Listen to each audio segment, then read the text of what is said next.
I'm Valerie Wade, and on behalf of the International Fine Print Dealers Association and the IFPDA Foundation, it is my pleasure to welcome you to another dynamic symposia today. All of these programs are part of a series that is being offered in October for Print Month. Each event is recorded and will be available on the IFPDA website eventually. If you have any questions, please do type them into the Q&A box and we will get to as many as possible. It is now my honor to introduce Galina Martilovich. Galina Martilovich is a specialist in 19th century European works on paper. She is presently serving a 2-year term as the Vice President of the Print Scholar Association of Print Scholars, and she is also currently working on a book manuscript on prints, modernity, modernism, and Russian art. And before I turn this program over to Galina, I wanted to extend a special thanks to our cultural partner today, the Association of Print Scholars. Thank you. Galina? Thank you so much, Valerie. On behalf of APS, I want to say how excited we are to be partnering with the IFPDA for their Print Month programs. I'd like to thank the IFPDA for the opportunity and also to thank Jenny Gibbs and Sherry Young for all their assistance for putting on this incredible month of talks and panels. While some of you might be familiar with APS, I want to take a brief moment to tell those that aren't about our organization. Founded in 2014, the Association of Print Scholars is a nonprofit that aims to encourage innovative and interdisciplinary approaches to the history and practice of printmaking. We strive to facilitate dialogue and promote scholarship in the field by sponsoring a wide range of workshops, grants, awards, and events, such as today's panel. Anyone is welcome to join, and for those interested in doing so or learning more about APS, please visit our website at printscholars.org. And it is my absolute pleasure to introduce Erin Sullivan Maynes, who has organized today's panel, Nopal Press, Cross-Border Discourses Through Print. Erin is Assistant Curator in the Rifkind Center for German Expressionist Studies at the Los Angeles County Museum of Art. Previously, she was the Hone Curatorial Fellow for Prints at the University of San Diego. Her current exhibition projects include a collaboration with Rachel Kaplan entitled Pressing Politics, Political Graphics from Germany and the Taller de Grafica Popular, supported in part by the Getty's Paper Project. She received her PhD from the University of Southern California in 2014. I will now turn things over to Erin, who will introduce her wonderful panelist. Thank you. Thank you, Galina. And I just want to also extend my thanks to the IFPDA and to APS. It's been an excellent print month so far, and I'm excited to be part of this programming. Since we are all Zooming, well, Francesco and I are Zooming in from a very particular place, I wanted to start with LACMA's land acknowledgement. LACMA respectfully acknowledges that the lands on which our museum is built and the region that we serve is the ancestral and unceded territories of the Gabrielina Tonga, Gabrielina Keys, Ferdinandino Tataviam, and Venturino Chumash peoples. Los Angeles County has been and is home to many indigenous peoples. As an art museum and a collecting institution, LACMA recognizes the role we play in the continual displacement of indigenous peoples and is committed to working to dismantle the ongoing effects of this colonial legacy, building networks of support for local indigenous groups, and being better stewards of the land we occupy. So with that, I want to turn to the main event, the reason you're all here, Francesco Siqueiros. Francesco is the founder of Nopal Press in Los Angeles, California. Before founding Nopal, he worked as a printer for Gemini GEL, Angelus Press, and Cirrus Editions. He has collaborated with dozens of artists and presses around the world, and the work of Nopal is in the collections of the Museum of Modern Art, the Smithsonian American Art Museum, the Hammer Museum, the Getty Museum, the Museum de la Estampa, and LACMA, among others. Francesco? There you are. There you are. Hi. So I'm going to share my screen. Well, I'd like to thank the International Fine Art Prints Dealers, the Association of Print Scholars. Thank you to Leslie at LACMA, and thank you very much, Erin, for your introduction. And also I wanted to say thank you to all of the artists that have collaborated at Nopal Press. They will not all be represented in the slides, but they are here in spirit and more than that. Yeah, and we'll include a link to your press's website so that people can look at the larger catalog of work you have there. But I just wanted to start with a shot of your studio, which is where you're sitting right now. It's in downtown LA. And I love this picture of your studio. We took it right after the recall election. And you've kind of set up your studio as also like a voting center or a voting informational space. And so I kind of love this picture of your studio as this kind of community space for people, because I kind of feel that that's what print studios are in some ways, are these communities that we build. And so I love this picture of your studio. And I want to start with a video of you printing, because something that's a subtext throughout this is that you are a one-man print shop and always have been.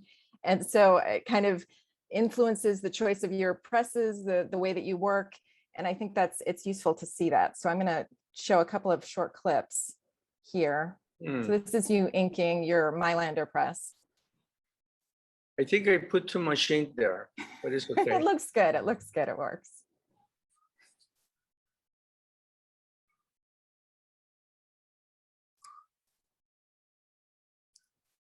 Yeah, that's the smallest of the Mailander family.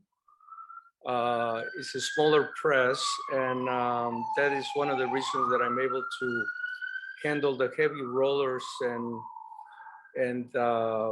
you know, many of the upkeep. Yes, and here's you printing kind of in action, so you can see it's mechanized. Yeah, it's a 1958 Mailander.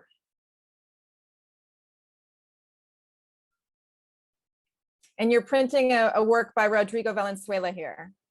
Correct. That's the latest project I just finished. Correct. And here's a couple of shots. This is the Mailander on the right that you were just talking about in your studio space. And the one on the left is your Vandercook did it start as a letterpress and you turned it into a lithography? Yeah, I mean, in press. terms of the presses, how the Nopal Press started, of course, one of the things I always had in mind is how to go around the criticism of orthodox printmaking.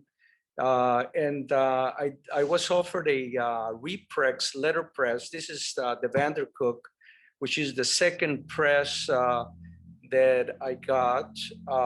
And what I did with both of those letterpresses is to engineer them to do lithographs.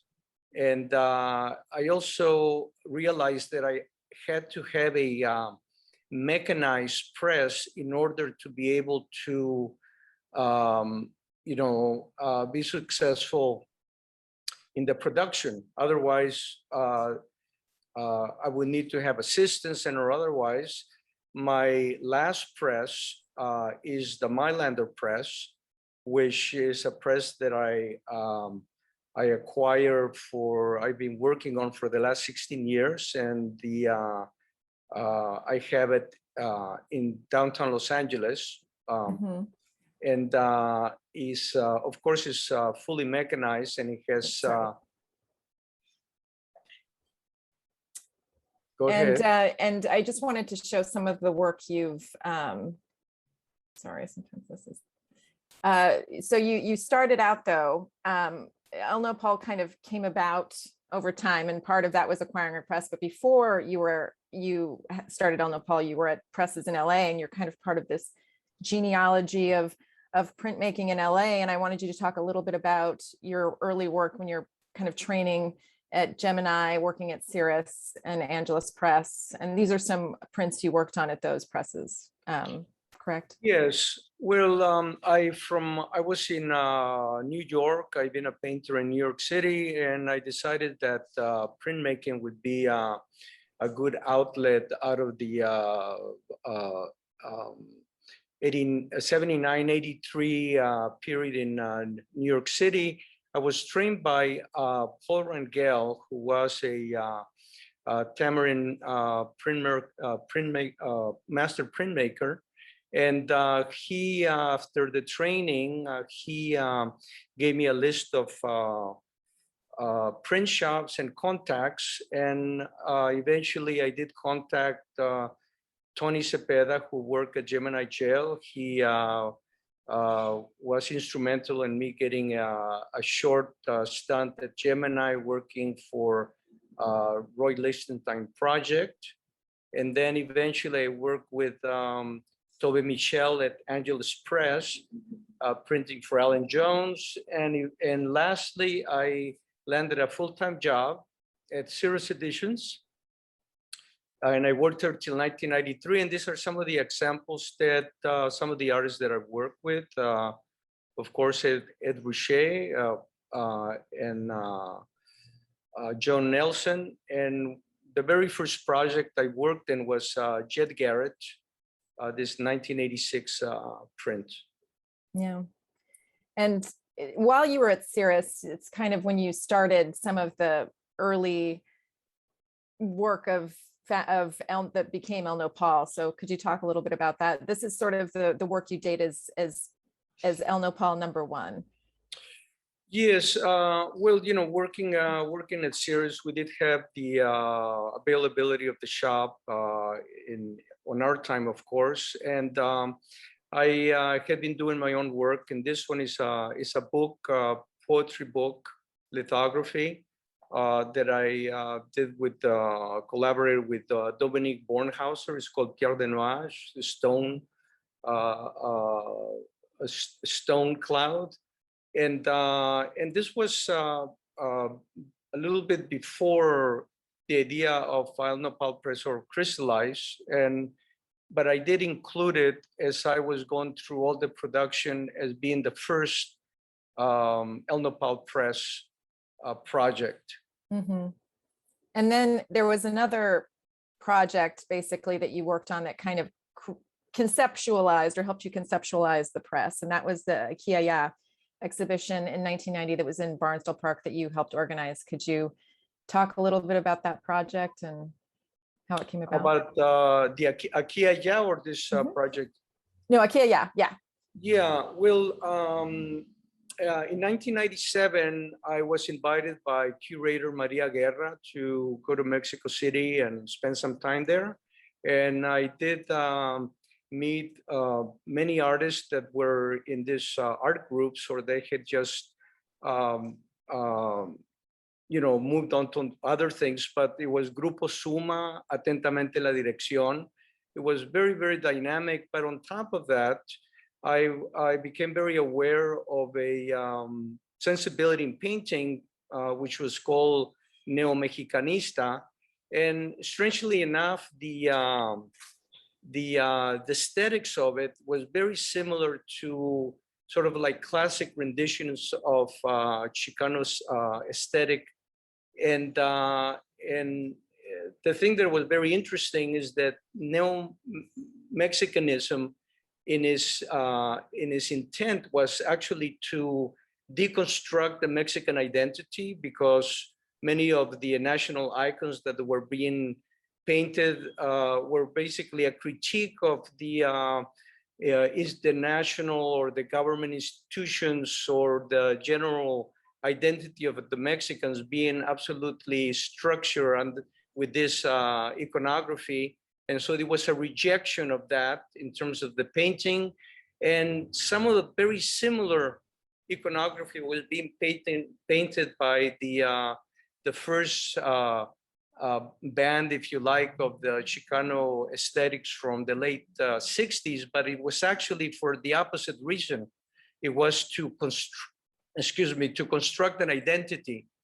And so these are, very seminal works, Eloy Tarcisio, which was actually printed during the Akiai exhibition that opened in September of 1990 in Los Angeles. And the other one, Ruben Ortiz, who an artist that immigrated from Mexico City, studied at Cal Arts, is a print that was printed with a reprex engineered to do lithographs. Which was your first press. And then I'm showing here some of the Chicano artists. So these are two of the artists from Mexico that were in the exhibition, and some of the artists from correct. LA. These are Eloy Tarcisio and Ruben Ortiz Torres, yes. And these ones are John Valadez, excellent painter. He works on realistic paintings, and when he does prints, he uses the source material to do this. This is actually a suite of 4 prints, and these are 2 examples of them. And Victor Estrada, which was in the exhibition, which was sort of like diaspora, kind of a diaspora of Latin American, Mexican American, Chicano sensibility. And Victor Estrada, who from this exhibition, he ended up at the Helter Skelter show. Right. Which was seminal in the independence from LA and New York City. Yes. And these are works that were not in that exhibition, but you printed with these artists later. And then it kind of culminated in this project you did, the kind of first portfolio you did with El Nopal, which was the LAX Benito Juarez portfolio. And I'm wondering if you could talk about that. And of course, LAX Benito Juarez is about these 2 places, but they're airports. So yes, so this print was a transition between the small print and the larger Vandercook, and the portfolio LAX Benito Juarez actually came about by getting a grant. It was a fund it was the U.S. Mexico Fund for Culture, in which the Rockefeller and Banamex in Mexico put together as, maybe a precursor of what was going on with the NAFTA, the treaty between Canada, Mexico, and the US. But this $25,000 permitted me to create this project, which was very much in line with the Akiai and actually creating this cultural conversation between Los Angeles and Mexico City, which was, in a sense, the idea of the border, and very specific. The reason why I chose Mexico City as representing the border was because I wanted the maximum amount of concentration in attention, and Mexico City being such a centralized area, it sort of like worked perfectly well for my intentions. Well, in LA as well, sort of having these 2 kind of capitals, I think is sort of an interesting choice. And so again, these are the 2 of the Mexican artists is represented, and the Ruben Ortiz Torres is. And Eloy Tarcisio, Beso de Obsidiana, correct. Yes, and then these are 2 works by LA-based artists, Chicano or Mexican American. In the case of Daniel Joseph Martinez prints. And yeah, could you talk a little bit about these? Yeah, well, for example, Irena Cervantes, she, I think that this piece is almost like a transitional piece, but all of the concerns from the inception of the Chicano movement, if you want, which is so embedded in the crystallizing of identity. And so she questions Nepantla in this piece as living between 2 worlds. There's a lot of poetry in the work, so it has all this sort of like text in the work, sort of like akin to some of the conceptual art that was happening at the time. And Daniel J. Martinez, of course, he has some critical things about ghettoizing by putting labels in your identity. But at the same time, in this particular piece, he's talking about how misinformation, it was a great discussion and subject matter. As you can see right here, all of those places that are identified in the border are places that don't exist. And at the same time, Right, the images Gaddafi, don't match the place. yeah, and this khaki ad that was going on that about Clark Gable wearing khaki pants. Well, Mussolini also did it, you know. And then you another portfolio you worked on that was kind of expanding this this idea of exchange is the Paris portfolio. I'm wondering if you could briefly talk about this project, which happens almost 10 years later. Yeah, well, the thing is that one of the main things of El Nopal Press is in origins is that the publishing house is really sort of like a place. It becomes a very big element in the politics of culture, in that it becomes a media outlet for unrepresented artists, and it sort of like projects another discussion that may not necessarily be of the mainstream. And I think that 32 years that I've been in El Nopal Press, those things started to crystallize. And so part of the strategy is to problematize the discussion within all of the artists that are working together. And the Paris portfolio, I spent some time in 1973 in Paris. I had some contacts through New York also. And I'm very interested in concrete abstraction. I think is something that I always enjoyed. And I just felt that doing a portfolio in Europe would be reaching out to another border. And so in this particular case, my contact was Dominique Liquoise. I met Shirley Jaffe, which is the second generation abstract expressionist. She arrived in Paris with Joni Mitchell in San Francisco. Lovely person. I think she passed away not too long ago. And of course, I've met with Bernard Piferetti, and they agreed to do this portfolio, which originally I just wanted to do it as a black and white lithograph because of going back and forth in the mail, proving, I was sort of projecting the problematics of it. And Piferetti sends me this 7-color thing, and it's like, should I do it or not? And I did, decided, beautiful piece. And I do got to say, my mom, who was staying at the studio for a certain period of time, helped me with the colors. She was a magnificent color aficionado. She is, because she just celebrated her birthday, right? You just visited her. Well, present tense. We celebrated 102 in her absence in the world. Oh, I see. Okay, I misunderstood. But this is a nice memory of her. And then you also have been working kind of a lot with different artists in Oaxaca. And I wonder if you could talk about that. This one on the left is from another portfolio you did with artists in Oaxaca. Yeah, well, the piece on the left is Daniela Rosell. Is part of a portfolio that I did in collaboration with Laureana Toledo, and a photographer. And we'll talk more about certain techniques that I developed at El Nopal Press. But this is a series of 7 photographs of 7 photographers in Mexico. And actually it was acquired by the Getty Photographic Research Center maybe 2 or 3 years ago.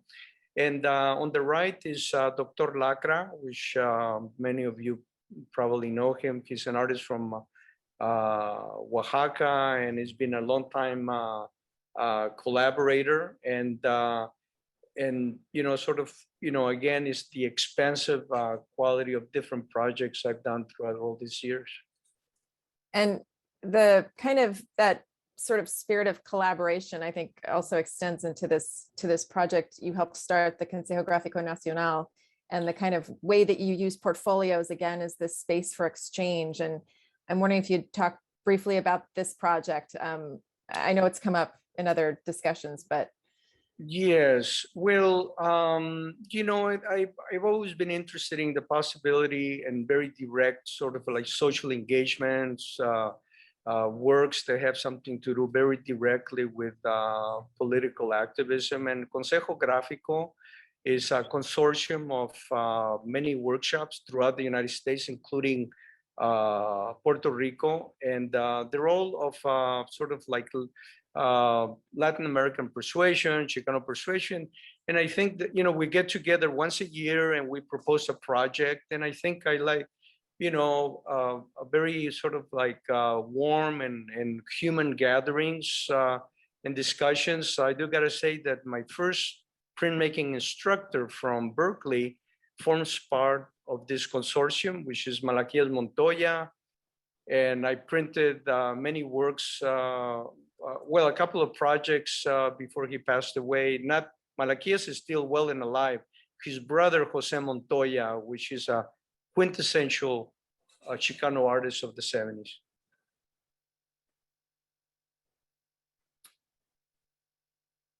Hello? And speaking of sort of quintessential Chicano artists, Judy Baca is another artist you've worked with, and she's kind of an interesting bridge between the sort of Chicana art of the 70s or earlier period and the 90s. And I don't know if you want to talk about this work. I know she's recently has a retrospective right now at MoLA, and this work's been getting more attention. So I wonder if you could talk about this piece.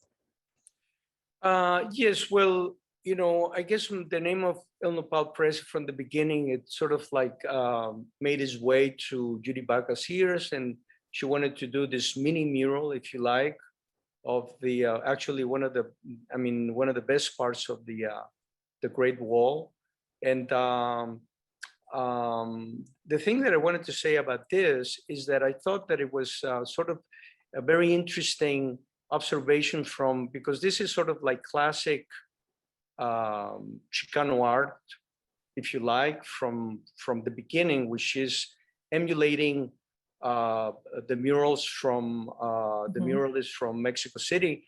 But I also wanted to point out that during the late 60s, at the same time, because this was a French group, a French artist group, the Chicano aesthetic, and also the conceptualists of the 60s were basically two French groups at the time.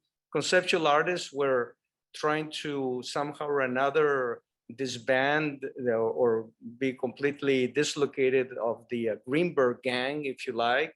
They were criticizing the hold of representation of the institutions and did not want to have anything to do with that wall in the museum under those circumstances.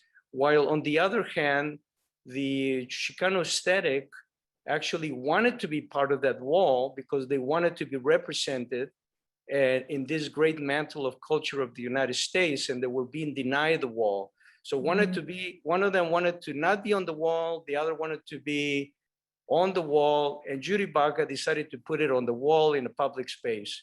So the and you're talking about the museum walls, and which she did with her Great Walls. Well, yeah, the Great Wall, largest mural in the world, right? The public walls, in the public walls, in a way, yeah. Right.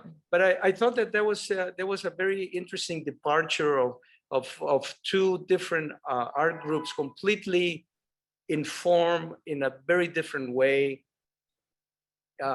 being at the same time in the history of our history of the United States in art making.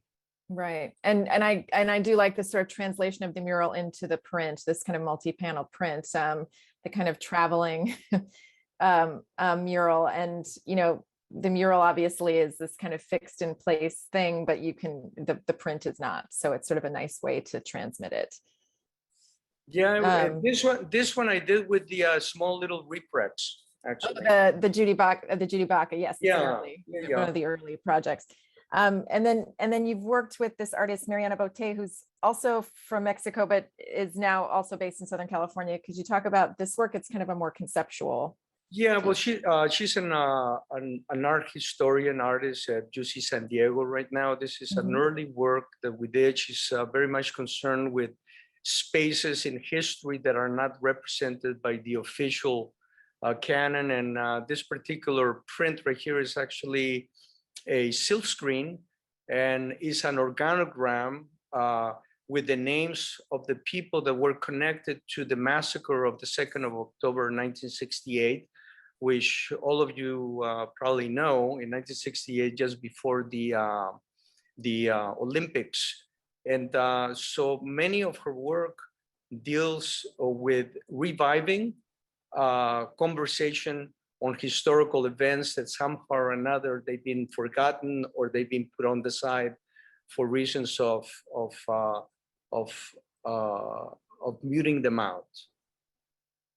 Right, and this photo is a photo of the president who followed the president who sort of indicted here. Is that right? Yeah, on the right is Gustavo Díaz Ordaz giving the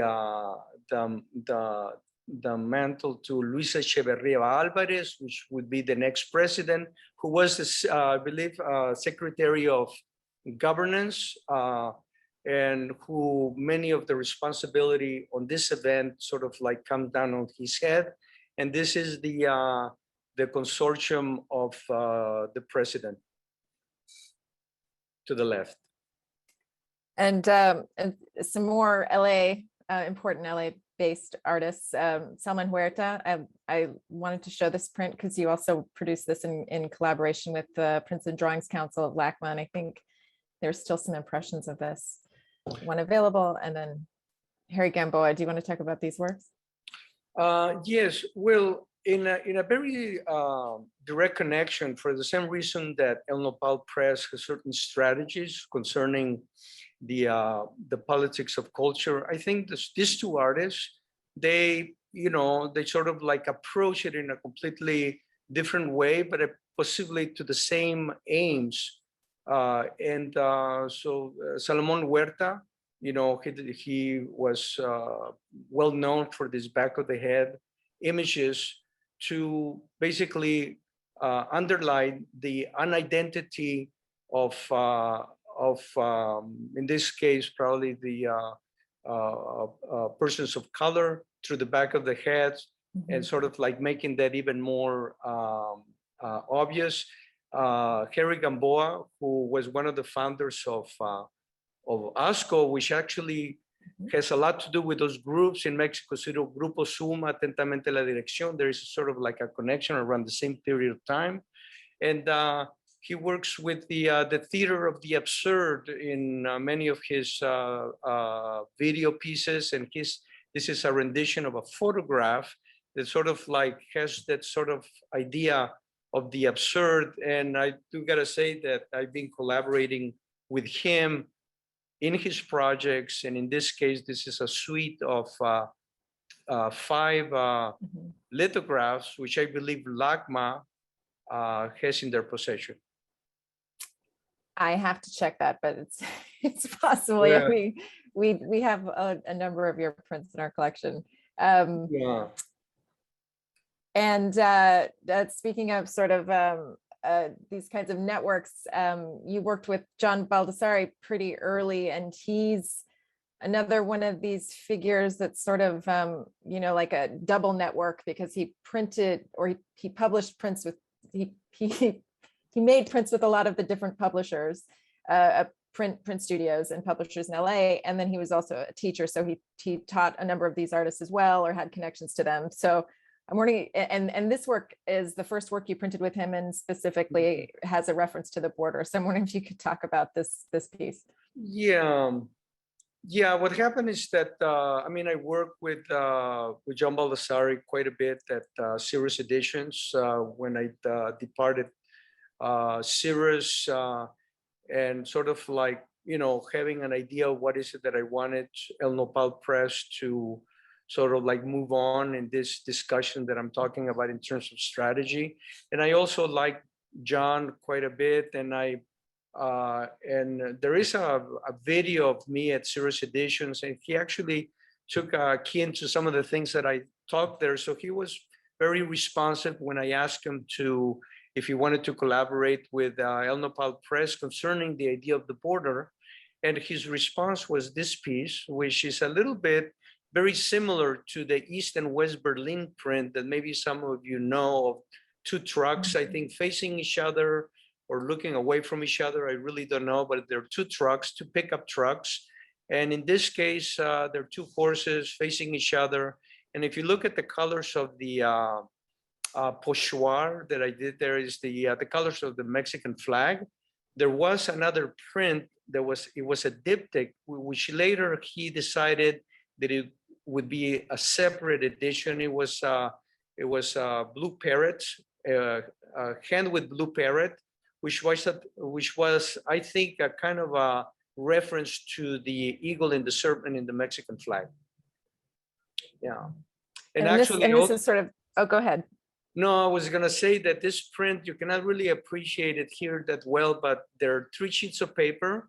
There's a support paper, which there is information on the print, and there are 2 other printings on 2 translucent papers, Japanese paper, that are glued on type and registered. So it's sort of like a translucent print that moves with a little bit of you know, it just sort of like separates from each other, forming a an air movement of the effect. Yeah, it's that layered effect, and this kind of multi-panel or sort of diptych, triptych is sort of an interesting. I mean, it's an interesting part of his work, and here you see that pretty explicitly. These kind of this is another series he did with you. Then he also did paintings, this double bill series where he kind of does these sort of exquisite corpse mashups, and he only gives you one of the artists, and then you kind of have this game of trying to figure out who the other one is. But the kind of way that you've also produced some of your prints in these multi-panel, which is part of which is of necessity given your presses, and part of it seems kind of to be, you know, like with the mural and some of these other works where the kind of multi-panel is part of the work as well. But yeah, these works are very fun, kind of little games, and to see if you can, you know, they're like recognize riddles. Which works they're from there. Yeah. And I had to, you know, figure out which Zander, you know, it kind of sends you on this little journey to figure out if you figure which Zander photo it's from and which Diana Arbus photo. I mean, some of these are kind of iconic, but not together. Yeah, I mean, it's sort of like the missing information. You know, I think that's sort of like the great contribution of John Baldessari is like the missing information. I think these ones are riddles. I believe that Ann Sanders, the missing piece is Diana Arbus. With that well-known photograph of the twins. Yes, the twins, and the other one is the Picasso with Carl Blossfeld, bicycle and Blonsfeld. Yeah, his bullhead. Yes, we've just spoiled the trick for everyone else, but there's others in the series. And then I wanted to turn a little bit in these last slides to your more experimental works and the way that you collaborate with artists and the kinds of you know, the ways that you push printmaking a little bit together, and Ruben Ortiz Torres, who's we've shown a few of his prints. This is a work you did with him, and I'm wondering if you would talk about the ink in particular for this project. Yeah. Well, in this particular print, I mean, I worked with Ruben Ortiz Torres, you know, quite a bit. This is, I believe, the last work we did together. And he had been working on an idea of the American flag. And so one of those days in 4th of July, you know, he bought some flags, folded them, and then burned them to a crisp in a barbecue. And we collected the ashes, which originally was part of an installation on a flask. In this case, I actually was able to fabricate ink with the ashes of the flags that were burned. And then we printed that with this ink. And also we added a kind of a pattern in the background, which ended up being a kind of a relief printing, all of it printed with the ink ash or ash ink, if you like, but You're allowed to name it. I don't think it's since you made it. yeah, I mean, Not patented. it's not patented, no, but it was, I think it was a very successful piece. It's sort of like a double flag. Is like the flag is ash and its flag is representation. Maybe a third one, and it is a real flag. Right, and the whole idea of the 4th of July barbecue too is this kind of reference to Americanness or kind of a nationalism that's kind of turned on its head a little bit. And then you've worked with Analia Saban as well, who's really always playing with process and pushing process and materials. And so I wanted to hear you talk about these works, which are both monoprints, but there's sort of a series, at least, of the one on the right, one more recent one.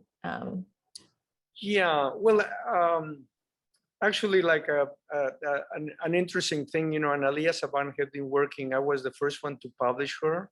Oh. But sometime in the process of doing some project with her, she disappears. And then, of course, I find out that she's working at Gemini. And of course, why not? But she's prolific. She can work at a lot of places. And of course, she came back. We're all friendly and with all the print shops. But I think that this particular prints of the ruptures with ink, if I can see something in the work of Analia Saban, is this almost like quasi-scientific idea of how materials react to an action.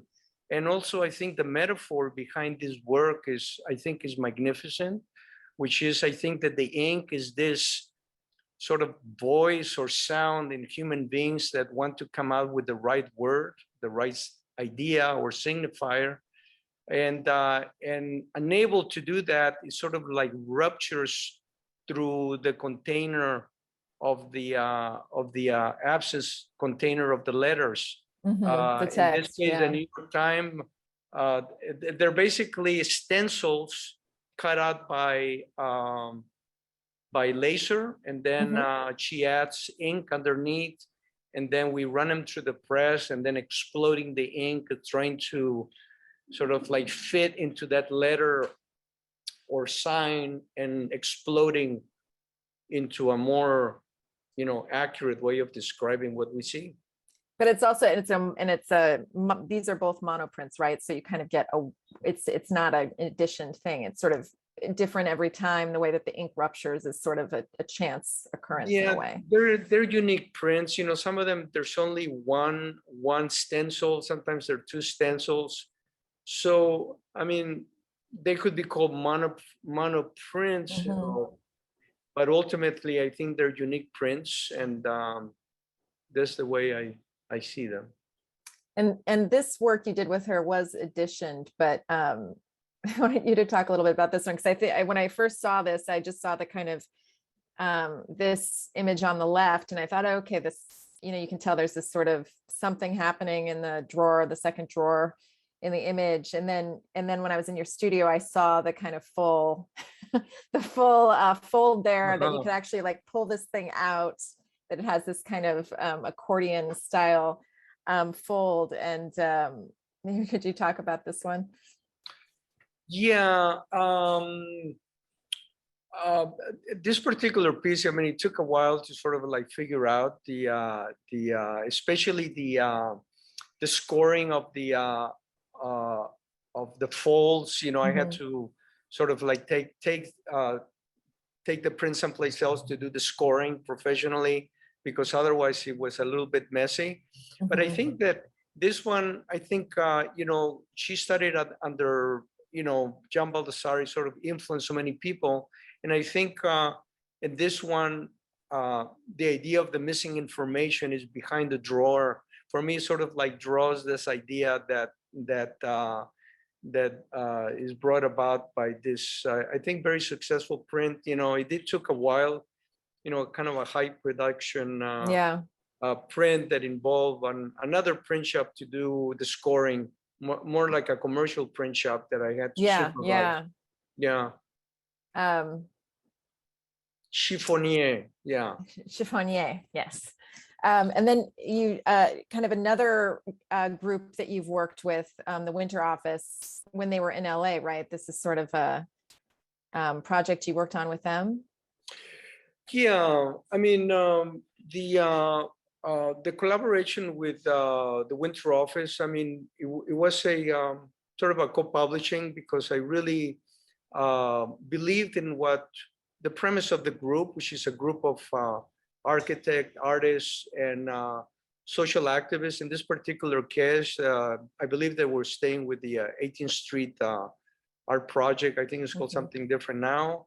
And they put together installation, artwork, informing about the climate change. That was the main, and there were several talks surrounding it. And in this particular case, is a lithograph of a holographic image of a weed, sort of like a dystopic view of how we may view vegetation.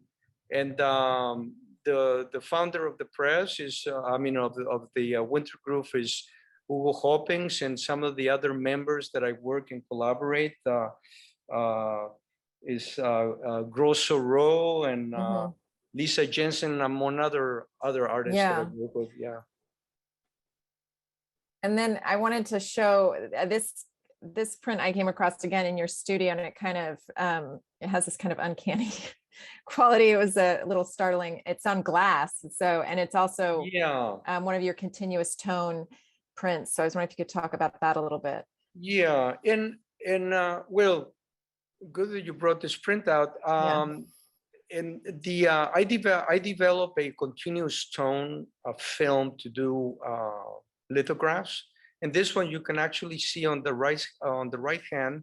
Well, it's first the of all, detail in his mouth. Yeah, this is Fabián Cerejido. He's a Argentinian artist living in Los Angeles, and this is a lithograph printed on glass. And you can see on the right side is a detail of the print. So I just wanted to show that there's absolutely no halftone or no grid whatsoever, and it's sort of a invention that I will not talk too much about to keep it in-house. Yes.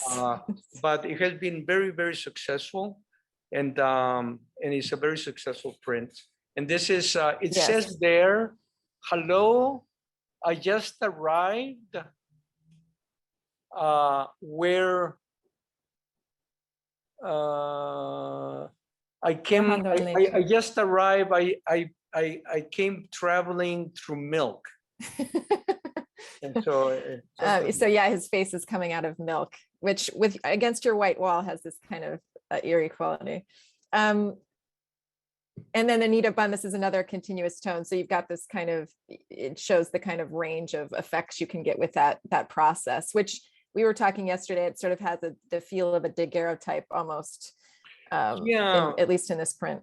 Yeah, the interesting thing about this particular film is that it sort of like it harkens to the daguerreotype and some of the other, 19th century photographic methods, and it is one film.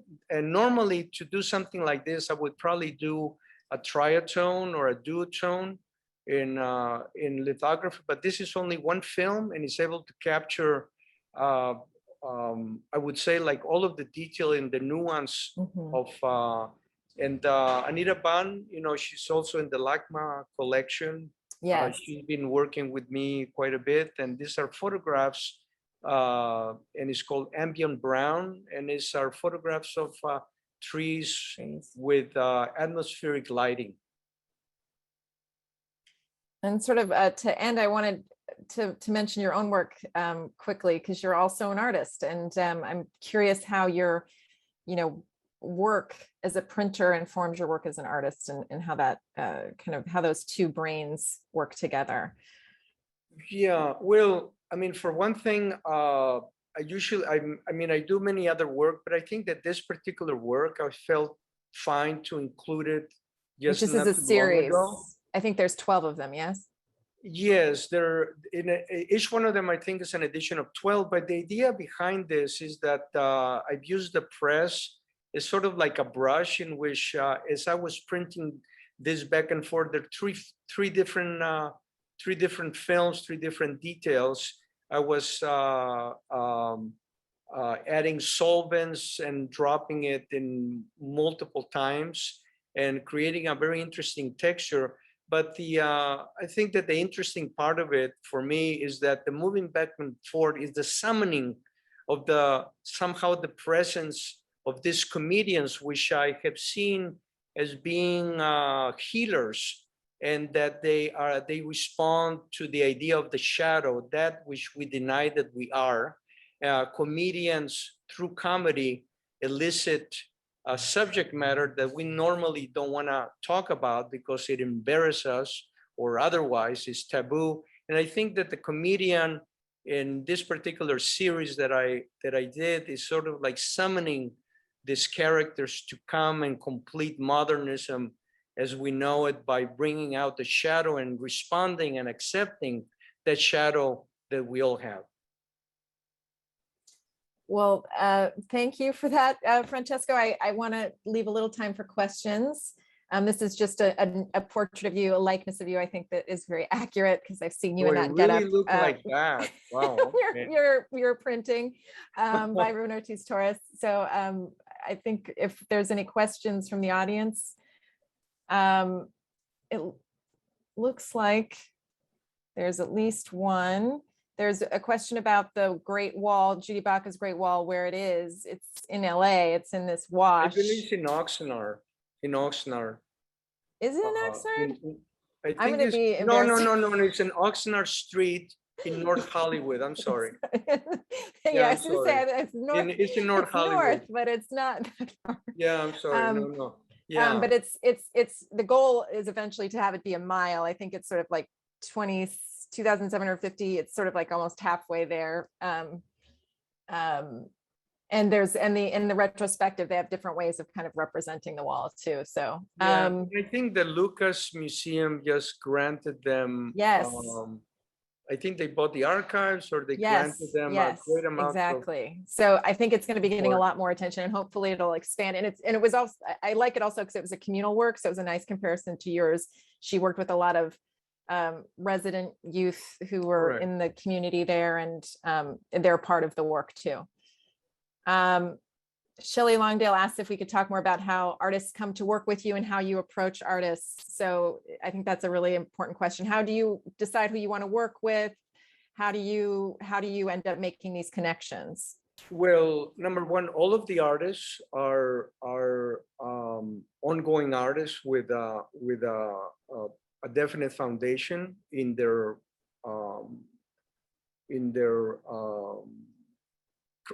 work, and I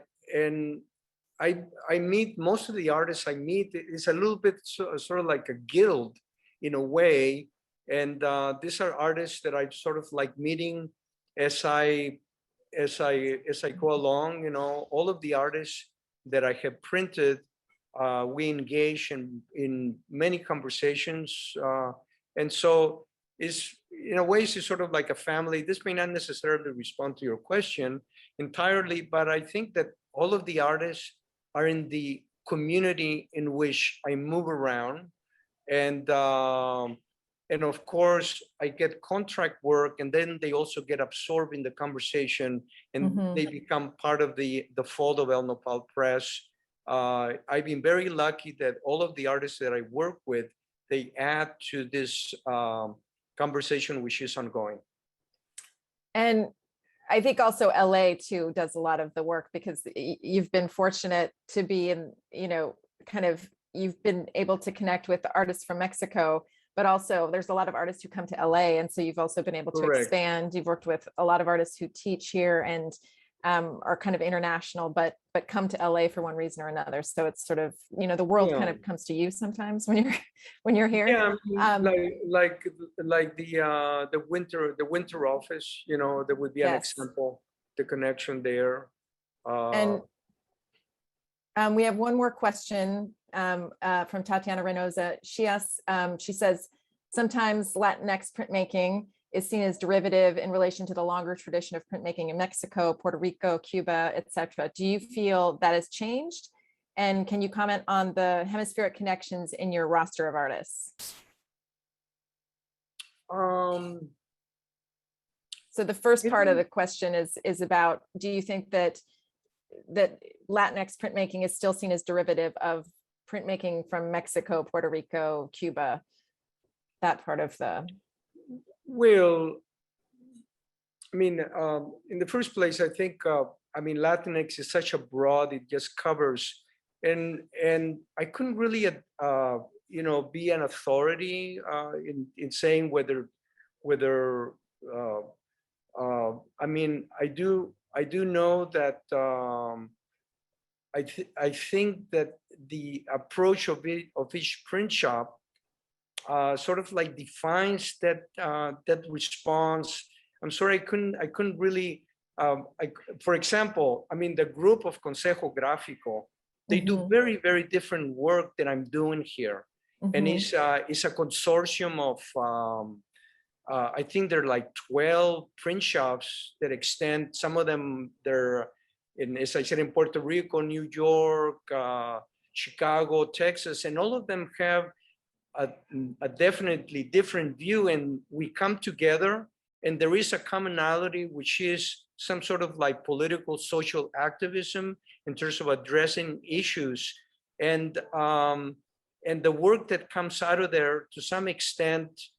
I would say that in a very specific subject matter there is very different than, for example, my approach as I deal with the same questions. You know, I don't know if that answers the question. It's a good question, but worth thinking about. Yeah. So I'll end with that one because it's already 10 o'clock. And I want to thank you again, Francesco, and I'm going to hand it off to Jenny Gibbs because I know she needs to talk about the project or for the panel for tomorrow. Yeah, thank you, Francesco. Thank you, Erin. Amazing. Thank you all. Thank you for bringing us this work, which is new to me, which I'm looking forward to learning more about. And thank you to our friends at the Association of Print Scholars. I invite you all to join us tomorrow for our program from the Print Council of America, Poetic Science, The Origins of Digital Printmaking with Leslie Jones, Curator of Prints and Drawings at the Los Angeles County Museum of Art, and independent scholar Deborah Wood. Thanks again, and we'll see you tomorrow.